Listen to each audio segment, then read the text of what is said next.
Bonjour à tous et bienvenue sur Family Tips. Cette vidéo me tient vraiment à cœur car elle aborde un sujet important, la relation des ados avec les écrans. J'ai coécrit ce contenu avec ma propre ado pour qu'il soit authentique et pertinent. Passer de la mise en place de principes dès le début à corriger les habitudes déjà bien ancrées chez nos ados peut être un vrai défi. C'est pourquoi je vous partage aujourd'hui 5 astuces pour détourner l'attention de votre ado de son téléphone. Des conseils à mettre en place progressivement en fonction de votre enfant. Prêt à découvrir comment retrouver la connexion dans un monde hyper connecté ? C'est parti ! Établir des limites claires. Créer des plages horaires spécifiques pour les écrans. Interdire leurs utilisations pendant les repas. C'est une façon de promouvoir des échanges familiaux de qualité. Limiter également l'accès au téléphone dans les chambres le soir peut favoriser un sommeil plus reposant en évitant les distractions liées aux écrans. Revenir à l'utilisation d'un radio-réveil classique peut non seulement aider à limiter l'exposition aux écrans avant le coucher, apporter un peu de nostalgie, mais aussi encourager un réveil plus paisible, loin des notifications et des distractions numériques. Proposer des alternatives attrayantes. Trouvez ce qui passionne votre enfant, c'est la clé pour l'éloigner des écrans. Proposez-lui des activités ou des sorties en accord avec ses centres d'intérêt. Une virée au cinéma, une journée avec ses amis, ou même une sortie dans un endroit qui l'inspire.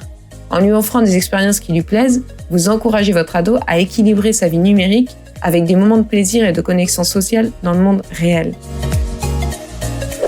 Modéliser un comportement positif. En tant que parents, nous sommes tout autant absorbés par nos téléphones que nos pré-ados ou nos ados. Réduire notre propre utilisation des écrans peut avoir un impact positif sur toute la famille. Si les enfants voient que nous accordons de l'importance à d'autres activités, ils seront plus enclins à nous imiter. Proposer une réduction mutuelle du temps d'écran peut être un défi amusant et bénéfique pour nous tous, favorisant ainsi une connexion plus authentique en famille.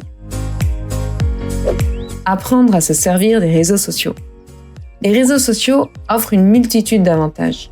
Ils permettent de rester connectés avec des proches, de partager des expériences, d'apprendre de nouvelles choses comme une langue étrangère, de développer des talents artistiques grâce à des tutos ou même de soutenir des causes humanitaires. Ces plateformes sont des outils incroyables pour l'apprentissage et la communication. Cependant, ils présentent également des risques. Les algorithmes peuvent créer des bulles d'information, restreignant l'accès à une diversité de points de vue. De plus, les réseaux sociaux peuvent être le lieu de cyberintimidation, d'exposition à du contenu inapproprié, voire de dépendance. La vie privée peut aussi être compromise avec la collecte de données et les problèmes liés à la confidentialité. Dans notre monde actuel, éviter le numérique est impossible, mais apprendre à bien l'utiliser est essentiel. En mettant l'accent sur les aspects positifs des réseaux sociaux tout en éduquant sur leurs dangers, nous aidons nos enfants à naviguer dans ce monde de manière responsable et éclairée. Communiquer. Échanger avec les ados sur l'impact du temps passé sur les téléphones est crucial. À cet âge, le cerveau est en pleine évolution et une exposition excessive aux écrans peut avoir des effets néfastes sur leur développement. En leur expliquant cela et en leur faisant confiance pour gérer leur temps d'écran, vous les impliquez dans le processus et favorisez leur responsabilisation. Bien sûr, cette approche peut ne pas convenir à tous les adolescents. Certains seront capables de respecter ces règles et de gérer leur temps d'écran de manière responsable, tandis que d'autres auront besoin de plus de soutien et de structure.